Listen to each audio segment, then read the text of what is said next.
Dear students, তোদের জন্য আরেকবার আজকের একটা প্রশ্নমালা নিয়ে আসি। সাধারণত ছাত্ররা এই প্রশ্নটা একটু ভয় পায়, তবে আশা করি তুই আমার ভিডিওটা যদি ফলো করিস তো কোনো প্রবলেম হবে না। তো এটা হচ্ছে ভেদ, ভ্যারিয়েশন। এক্সারসাইজ হচ্ছে 13, পেজ নাম্বার 186 পেজ। তো ভেদটা আজকে আমরা ডিসকাস করব। দেখ, দুটো চলরাশি, ধর এক্স একটা চলরাশি, ওয়াই একটা চলরাশি। তো এক্স আর ওয়াই দুটো এমন চলরাশি যে এদের মধ্যে একটা সম্পর্ক আছে। কি সম্পর্ক না, এই দুটো চলরাশি যাদের ভাগফল হচ্ছে ধ্রুবক। এই ধ্রুবকটাকে কে বলি? কে হচ্ছে একটা অশূন্য ধ্রুবক। অশূন্য ধ্রুবক, অশূন্য মানে কি? মানে কে নট ইকুয়ালস টু 0। ওকে, তো এই দুটো চলরাশি যাদের ভাগফলটা ধ্রুবক, তখন আমি বলবো যে দুটো চলরাশি তাদের মধ্যে এমন একটা সম্পর্কে তারা বিদ্যমান যে তাদের ভাগফলটা একটা অশূন্য ধ্রুবক। এরকম যদি হয় তাহলে এই দুটো চলরাশি নিজেদের মধ্যে যে সম্পর্ক, সেই সম্পর্কটা ভেদের সম্পর্কে আছে, এবং সেই ভেদটাকে আমরা বলবো সরল ভেদ। তাহলে এক্স ওয়াই এর সঙ্গে সরল ভেদে আছে, এটাকে আমরা এরকম ভাবে দেখাবো, এক্স ভ্যারিজেস ওয়াই, বা এক্স ওয়াই এর সঙ্গে সরল ভেদে আছে। তার মানে কি, এক্স এর মানটা বাড়লে ওয়াই এর মানটাও বাড়তে থাকবে। ওকে, আবার অন্যরকম একটা হতে পারে যে এই দুটো চলরাশি নিজেদের মধ্যে এমন সম্পর্কে আছে যে তাদের গুণফলটা হচ্ছে অশূন্য ধ্রুবক, ওই যে কে নট ইকুয়ালস টু 0। তো অশূন্য ধ্রুবক, তো এখন আমরা বললাম যে দুটো চলরাশি এমন একটা সম্পর্কে বিদ্যমান যে তাদের গুণফলটা হচ্ছে একটা অশূন্য ধ্রুবক। এরকম যদি হয় তখন চলরাশি দুটোর মধ্যে যে সম্পর্ক, সেই সম্পর্কটাকে আমরা বলবো ব্যস্ত ভেদ। তাহলে এটাকে আমরা বলবো সরল ভেদ, আর এটাকে আমরা বলবো ব্যস্ত ভেদ।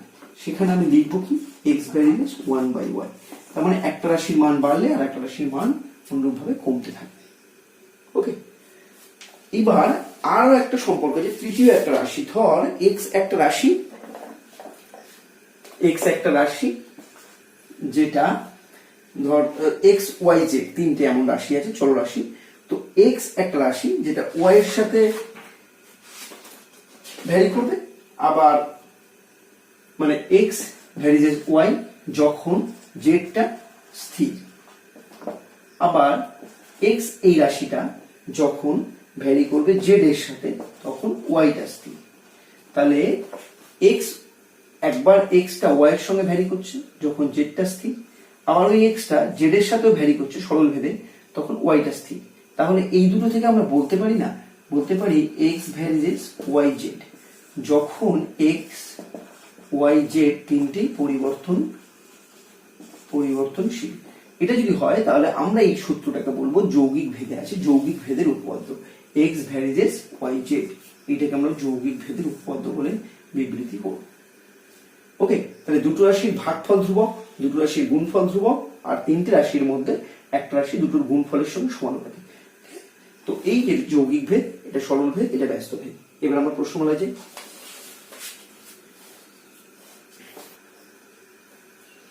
দেখ, প্রথম অঙ্কটা, দুটো অঙ্ক আছে, আমি একটাই বলি। দুটো অঙ্ক আছে, দুটো রাশি দিয়ে আছে, একটা এবি দিয়ে একটা এক্স ওয়াই। এবি দিয়ে কতগুলো মান দেয়া আছে, ধর এর কিছু মান দেয়া আছে, বি এর কিছু মান দেয়া আছে। আমি এ বাই বি বার করি। এ বাই বি মানে কত কত দেয়া আছে, 25/10। তারপর একটা এ বাই বি মানে কত দেয়া আছে, দেখ 30/12। তারপরে দেখ এ বাই বি মানে কত, 45/18। আবার এ বাই বি মানে কত, দেখ 250/100। এটা যদি হয়, প্রত্যেকটা ক্ষেত্রে আমি দুটো রাশির ভাগফলটাকে বার করি। এটা করলে দেখ কত হবে, 2.5। এটা 6 দিয়ে গেলে 5 এর 2 মানে 2.5। এটা 3 দিয়ে গেলে বা 9 দিয়ে গেলে 5 এর 2, এটাও 2.5। এটা তো বুঝতেই পারছিস 25 এর 10 মানে এটাও 2.5। দেখ, প্রত্যেকটার মান কিন্তু স্থির, প্রত্যেকটা মান ফিক্স। তাহলে আমি বলতে পারি তো যে অতএব এ বাই বি সমান 0। তাহলে আমি বলতে পারি এ ভ্যারিজেস, অথবা এ বির সঙ্গে সরল ভেদে আছে। আমি বলেছিলাম যে একটা রাশি আর একটা রাশি, দুটো রাশির ভাগফল যদি ধ্রুবক হয় তাহলে সেটা আমরা বলে দেবো এটা সরল ভেদে আছে, যে এ ভ্যারিজেস বি। এবার আমরা যদি এরকম অঙ্ক থাকে, তুই অঙ্কটা দেখবি এরকমই দুটো রাশি দেওয়া আছে, তুই একবার ভাগফল দেখবি, একবার গুণফল দেখবি। যদি দেখিস যে ওটার গুণফল ধ্রুবক, তাহলে বলে দিবি ব্যস্ত ভেদে আছে। আর এটা ভাগফল ধ্রুবক, তাই এটা সরল ভেদে আছে। ওকে, এবার লেখা অঙ্কন। এবার আমরা চলে যাই 3-এর দাগে। 3-এর দাগে 3টে অঙ্ক আছে, তবে এক একটাই প্রথমে দেখাই। কোনো সহজ অঙ্ক নেই, জাস্ট একটু দেখে পড়ে। অঙ্কটা কি বলেছে? অঙ্কটা বলেছে যে বিপিন বাবু ট্যাক্সি 25 মিনিটে 14 কিমি পথ যায়। একই গতিবেগে ট্যাক্সি চালালে 5 ঘন্টায় তিনি কত পথ যাবে সেটা ভেদ তত্ত্ব প্রয়োগ করে। তাই এখানে তোকে ধরে নে যে ধর 3-এর দাগে আমি এক একটা ধরি, সময় সমান টি, সময়টা ধরলাম টি, আর দূরত্ব সমান এস। তাহলে আমরা বুঝতে পারছি দুটো রাশি, একটা রাশি সময়, একটা রাশি দূরত্ব। এখন সময় আর দূরত্ব এই দুটো রাশি কিন্তু আরেকটা জিনিসের উপর নির্ভর করে, সেটা হচ্ছে গতিবেগ। এবার এখানে যেহেতু বলেছে যে গতিবেগ একই গতিবেগ, তাহলে গতিবেগটা এখানে স্থির। গতিবেগ যদি একই থাকে তাহলে দেখ সময় যত বৃদ্ধি পাবে দূরত্ব তত বৃদ্ধি পাবে। তাহলে সময় আর দূরত্বের সম্পর্কটা কি? এখানে সময় ভ্যারিজেস দূরত্ব, অর্থাৎ সরল ভেদে আছে। তাহলে অতএব বা আমি ধরে লিখতে পারি T equal to K into S. ব্র্যাকেটে লিখে দিই যে কে হচ্ছে ধ্রুবক এবং কে নট ইকুয়ালস টু 0। তাহলে এবার প্রথমে মানটা বসে দিই, 25 মিনিটে 14 কিমি পথ গেছে। তাহলে যখন টি মানে হচ্ছে 25 মিনিট আর এস মানে হচ্ছে 14 কিমি, 25 মিনিট আর 14 কিমি বসিয়ে দেখেন। তাহলে 25 ইকুয়াল টু কে ইন্টু 14। তাহলে কে এর মান কত হলো? 25/14। এটা থাকে এরকম বার করে রাখ। এবার আবার তোকে বার করতে হবে যে 5 ঘন্টায়, 5 ঘন্টা মানে কত মিনিট? মানে টিটা এখানে 5 ঘন্টা, মানে 5 × 60 মানে 300 মিনিট। তাহলে এখানে এস কত? তাহলে এস মানে আমরা কি জানলাম যে অতএব টি ইকুয়াল টু কে মানটা একেবারে বসিয়ে দিই 25/14 ইন্টু এস। তাহলে টি মানে কত? 300 ইকুয়াল টু 25/14 ইন্টু এস। অর্থাৎ এস সমান কি হবে? 300 ইন্টু 14/25। 6 দিয়ে কেটে দে, 6 25 সমান 300, 6 সমান 150, তাহলে 12 ইন্টু 14 করলে 12 ইন্টু 14 করলে ধর 168। তাহলে এত দূরত্ব গেছে, মানে এত কিমি পথ গেছে। 5 ঘন্টায় সে এত কিমি পথ যাবে। বুঝতে পারি ভেদ দিয়ে কিভাবে করলাম। নেক্সট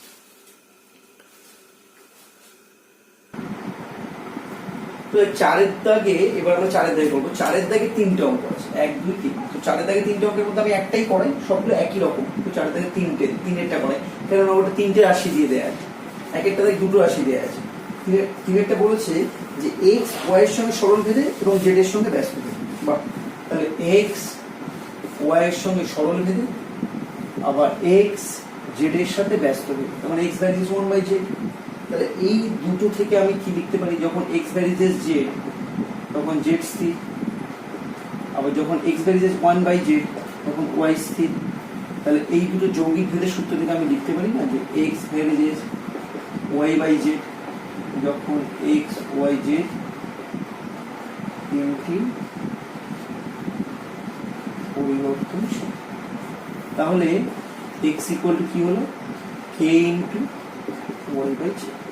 ইকুয়েশন পেয়ে এবার দেখবি অঙ্কগুলোর নিয়ম হচ্ছে যে প্রথমে তোকে 3টে রাশি মান দিয়ে দেবে, x y z দিয়ে দেবে, তুই k এর মান পেয়ে যাবি। পরের বারে দেখবি তুই k এর মানটা জানা, এবার যে কোনো দুটো রাশির মান দেবে। এই অঙ্কের প্যাটার্নটা এরকম, তুই প্যাটার্নটা যদি একবার বুঝে যাস তুই যে কোনো অঙ্ক করতে পারবি। তো প্রথমে তোকে সম্পর্কটা রিভিল আউট করতে হবে, সম্পর্কটা পেয়ে গেলি। এবার দেখ ওখানে নিশ্চয়ই মানগুলো দেওয়া আছে। এবার বলেছে দেখ y যখন, তাহলে বসিয়ে দে যে যখন x equal two 1/6, y equal two 5, z equal two 9 বসিয়ে দেবেন। তাহলে x equal two 1/6 into k, y মানে হচ্ছে 5, z মানে হচ্ছে 9। এখান থেকে তুই মানটা বার করবি x ইকুয়াল এটা হলে কত হবে, মানে 5k/9 মানে 6 5k 5k/3 ইকুয়াল টু 1/2। তাহলে k ইকুয়াল টু কত হলো? k ইকুয়াল টু হয়ে গেল 3/10। k মানটা কে 3/10। এইবার পরেরটাতে দেখ, পরেরটাতে বলেছে যে y equal to 6, z equal to 1/5। y equal to 6 আর z ইকুয়াল টু 1/5 বসে দেয়। y ইকুয়াল টু 6 আর z ইকুয়াল টু 1/5, x এর মান কত? তাহলে x ইকুয়াল টু কি হয়? x ইকুয়াল টু k এর মান, k এর মান কত? 3/10 into y by z। y মানে কত? 6, z মানে 1/5, তোর উপর গেল 5 6 30। 3/10 ইনটু 30 এর 1, x এর মান পেয়ে গেল। নেক্সট তো এইরকম একটা টাইপের পড়ে। এইবার একটা এরিয়া প্রত্যেকটা রাখতে একটা করে বলে দিচ্ছি, এগুলো সলিড করতে পারিস। 5-এর দাগে দেখ, 5-এর দাগে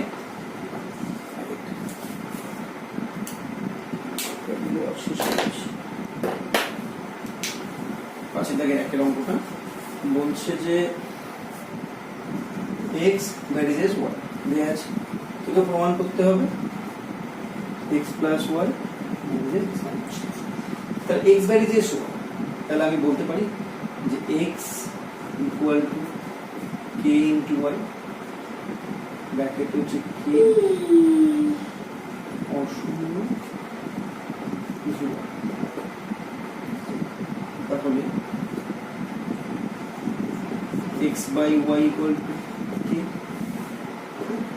বা যদি এটা তুই কর x এর মান k y, তাহলে এবার আমি ওইটাতে চলে অনেক রকম ভাবে করা যায়। x বাই y করেও করতে পারি।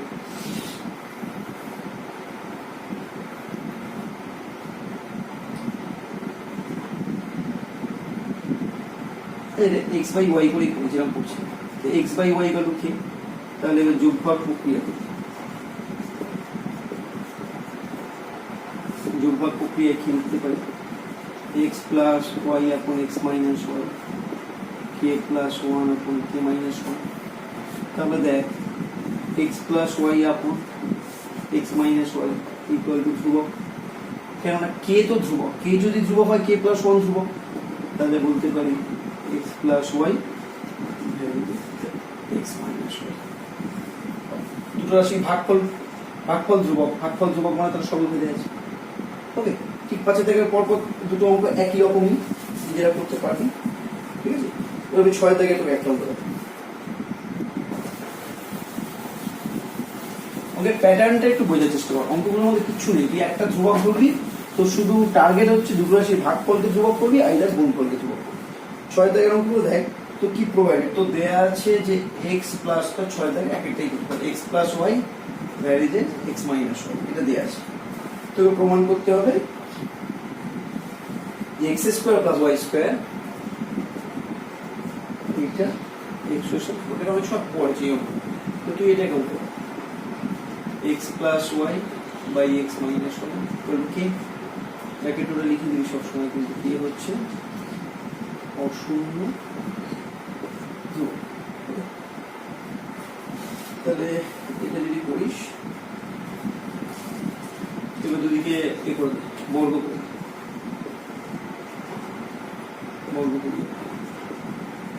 x plus y by x minus y। এটা তুই বর্গ করার পর যোগ করবি।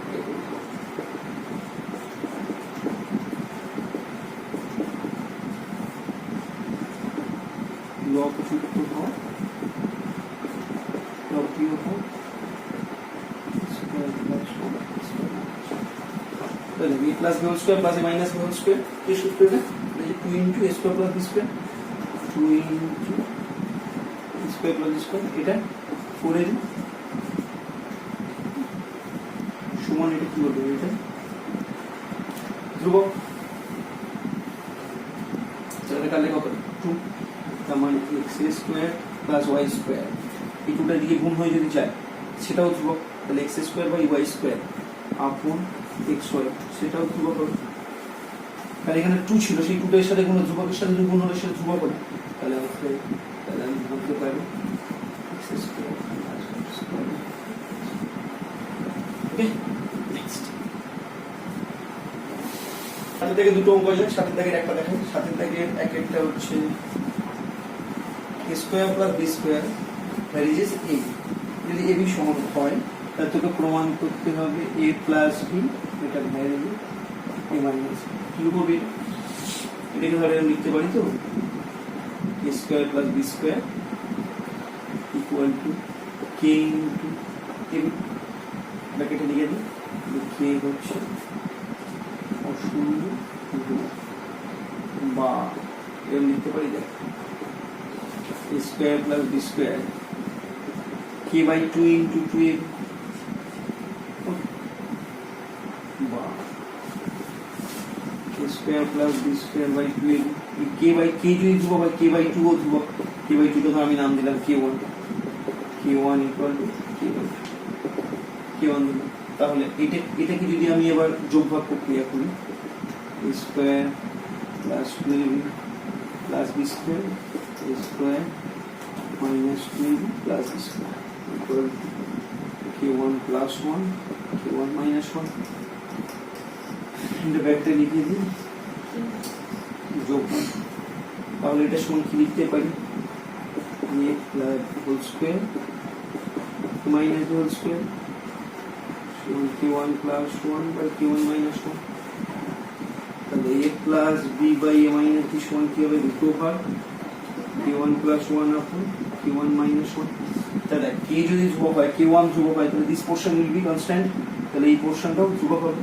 তাহলে আপনি বলতে পারি a plus b by a minus b equal to ধ্রুবক।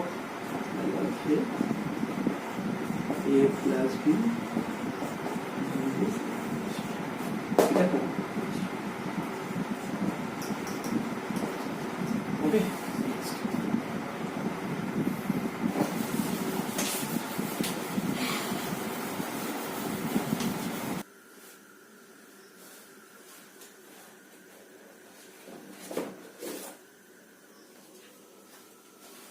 তো 8 থেকে দেখ লেখা অঙ্ক আছে যে 15 জন কৃষক 5 দিনে 800 বিঘা জমি চাষ করতে পারে। ভেদ তত্ত্ব প্রয়োগ করে 10 জন কৃষক 12 বিঘা জমি চাষ করবে কতদিন। তা এই অঙ্কটা সেই প্রথমে অঙ্ক, তুই প্রথমে ধরে নে, ধরি লোক সংখ্যা হচ্ছে তোর ধর a, দিন সংখ্যা হচ্ছে তোর b, আর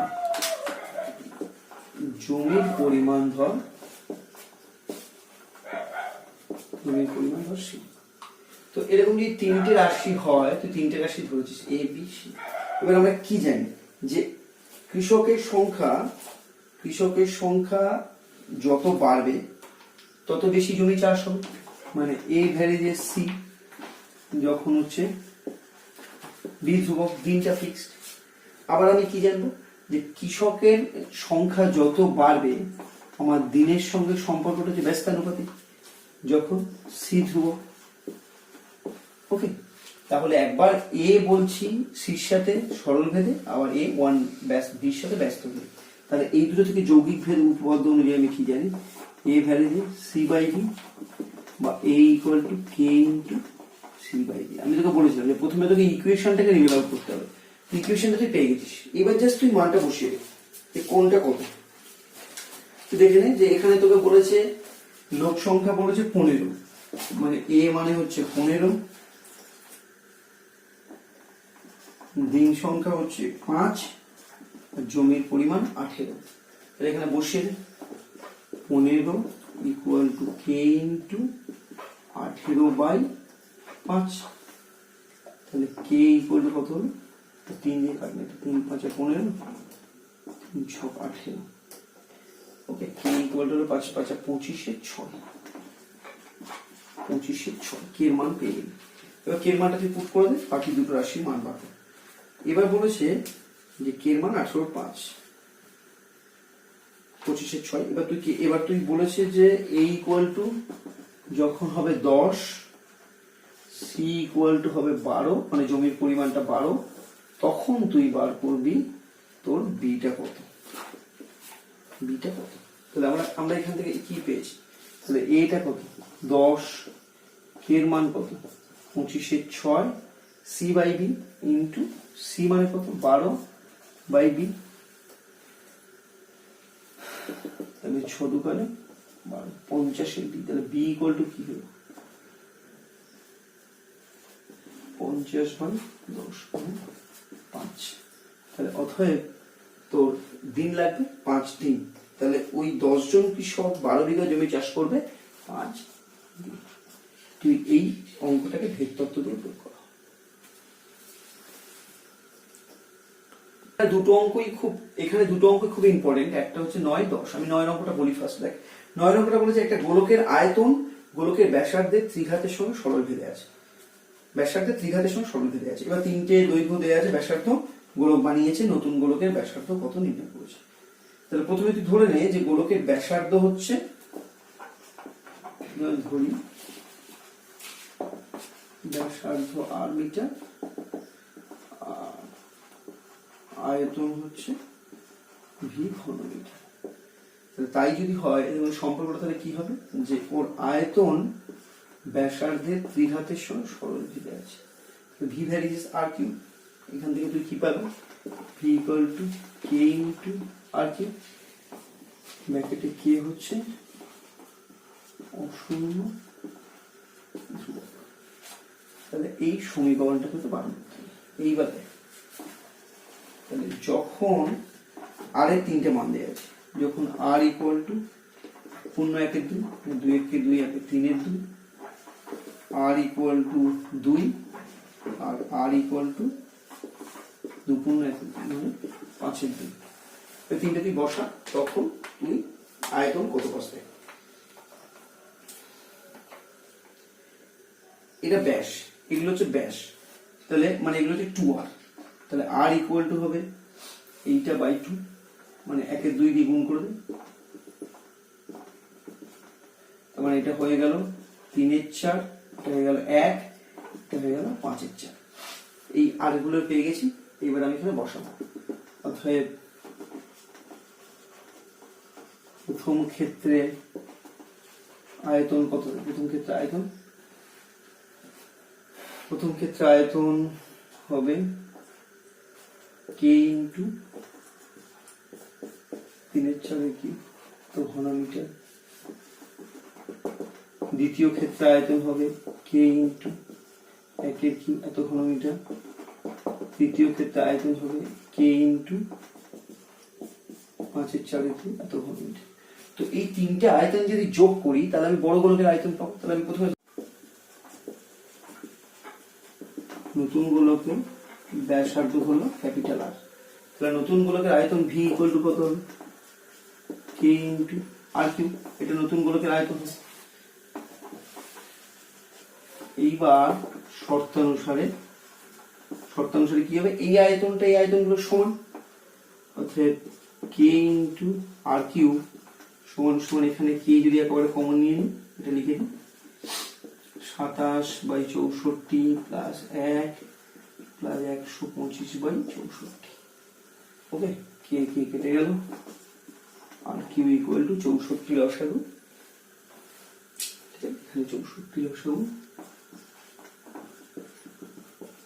27 প্লাস 64 প্লাস 125, এটা করে তোর আসবে 216/64।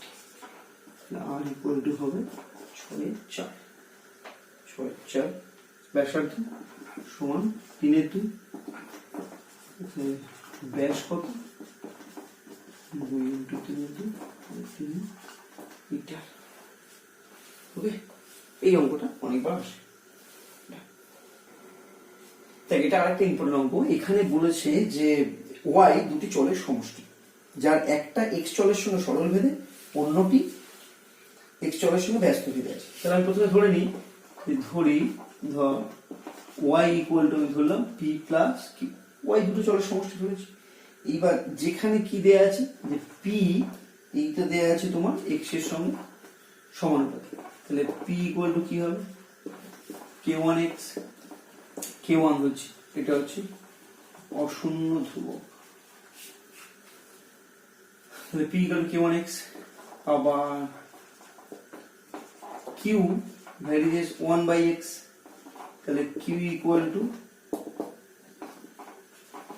k2 ইন্টু x, k2 হচ্ছে শূন্য ধ্রুবক, তাহলে k2 ইন্টু 1/x মানে k2/x, তাহলে এখান থেকে আমি কি লিখতে পারি যে y ইকুয়াল টু হলো k1x প্লাস k2/x। এইটা হচ্ছে তোর ইকুয়েশনটা তুই পেয়ে গেলি। এবার কি তোর মান দেয়া আছে যে যখন x equal to 1 y equal to -1, এখানে বসো x ইকুয়াল টু 1 আর y ইকুয়াল টু -1, তাহলে -1 equal to k1 into 1 k2/1, ওকে, তাহলে k1 plus k2 equal to -1, তাহলে এটা কি পেলাম k1 plus k2 equal to -1। এই সমীকরণটা ধর আমি একটা নাম দিলাম ধর 1 নম্বর, ওকে, এই ইকুয়েশনটা তাহলে আবার কি কন্ডিশনটা দেয়া আছে ভালো করে পড়, কিচ্ছু নেই, আমরা শুধু মানগুলো বসিয়ে দিই। আমাদের x equal two 3 y equal two 3, তাহলে x equal two 3 y equal two 3 এখানে বসা, তাহলে y equal two 3 k1 into 3 plus k2/3, x এর মান 3 y এর মান 3, দুটোই 3 বসিয়ে দে, তাহলে কত হলো 3 ইকুয়াল টু 3k1 k2/3 মানে 9k1 প্লাস k2 ইকুয়াল 9, তাহলে এখানে দাঁড়াচ্ছে 9k1 plus k2 equal to 9, 9k1 plus k2, আচ্ছা x equal two 3 y equal two 3, y equal two 3 না তো y ইকুয়াল টু 5 ছিল, sorry x equal two 3 y equal two 5, তাহলে এটাকে 5 করে দিই, এটা 5 এটা 5, তাহলে কত হবে 9k1 plus k2 equal to 3 into 5 মানে 15, এইটাকে তুই 2 নম্বর করে।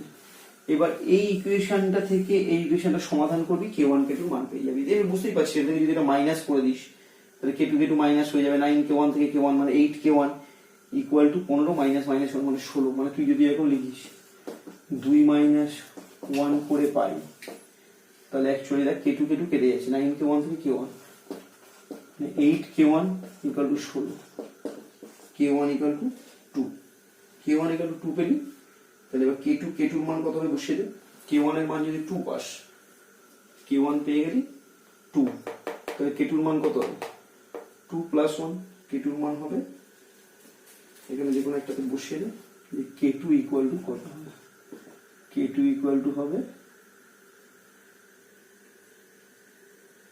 k1 plus k2 equal to -1 করেছিস, k1 এর মানটা পেয়ে গেলি তুই এখান থেকে ক্যালকুলেশন করে, k1 plus k2 equal to -1, k1 equal to 2 পেয়েছিস, তো k1 এর 2টা এখানে বসিয়ে দে, 2 k1 এর জায়গায় 2 বসিয়ে দে, তাহলে k2 ইকুয়াল টু কি হবে 1 - 2 মানে k2 ইকুয়াল টু হবে -3, তাহলে k1 পেয়ে গেলি 2, k2 পেয়ে গেলি -3, তাহলে এবার সম্পর্কটা কি হবে যে অর্থাৎ y ইকুয়াল টু k1x মানে 2x প্লাস k2/3 মানে -3/x, তাহলে সেক্ষেত্রে এটা হবে -3/x, k2 মান যেহেতু 3 তাহলে আমি একেবারে করে নিলাম y ইকুয়াল টু 2x - 3, এই সম্পর্কটা তোকে বার করতে বলেছি যে y দুটো চলের সমষ্টি, একটার সাথে সরল ভেদে একটার সাথে ব্যস্ত ভেদে, এখান থেকে কন্ডিশনটা বসিয়েছি, দুটো সমীকরণ পেয়েছি, দুটো সমীকরণকে সমাধান করেছি, x k1 k2 এর মান বার করেছি, এবার মেইন ইকুয়েশনে বসিয়ে দিয়েছি, এই যে মেইন ইকুয়েশনটা, এই মেইন ইকুয়েশনে এটা বসিয়েছি, অসুবিধা কি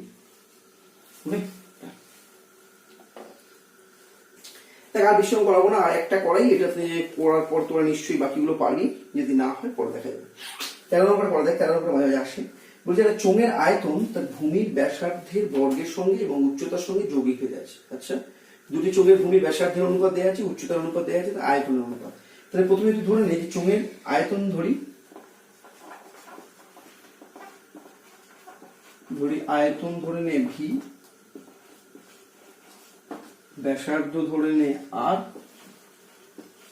উচ্চতা ধরে নে h, তিনটে রাশি ধরে নে। তাহলে আমরা কি জানি যে আয়তন আছে ব্যাসার্ধের বর্গের সাথে এবং উচ্চতার সাথে সরলরেখা, ব্যাস এটা। তাহলে v ইকুয়াল টু কি হবে, k into R square H, ব্র্যাকেটে k লিখে দেয়, ও শূন্য ধ্রুবক। এইবার তুই মানগুলো বসা যে প্রথম ক্ষেত্রে তো দেয়া আছে কি যে ব্যাসার্ধ 2, তার মানে ধর r মানে হচ্ছে এখানে 2r আর h মানে হচ্ছে 5h। তাহলে সেক্ষেত্রে কি হবে, আয়তন কি হবে, v1 equal to k into 2r square into 5h, মানে k into 4r square 5h। এটা থাকবে এত ঘন একক। আর দ্বিতীয় ক্ষেত্রে r ইকুয়াল টু দেয়া আছে 3r R h equal to দেয়া আছে 4h। তাহলে v2 ইকুয়াল টু কি হবে, k into 3r square into 4h, মানে k into 9r square into 4h, এত ঘন একক। তাহলে দুটো আয়তনের অনুপাত বার করতে বলেছি। তাহলে অনুপাত মানে আমি যদি v1 বাই v2 করি, k into 4r square into 5h আপন k into 9r square into 4h, k কেটে গেল, r স্কোয়ার কেটে গেল, h কেটে গেল, এখানে একটা 4 কেটে গেল, তাহলে 9/5, অর্থাৎ অনুপাত কত, 5/9। ওকে,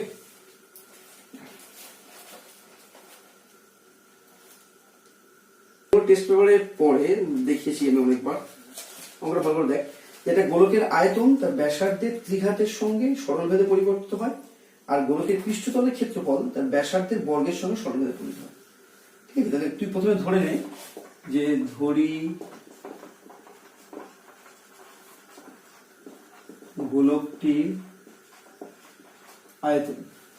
গোলকটির আয়তন হচ্ছে v, আর ব্যাসার্ধ হচ্ছে r, আর পৃষ্ঠতলের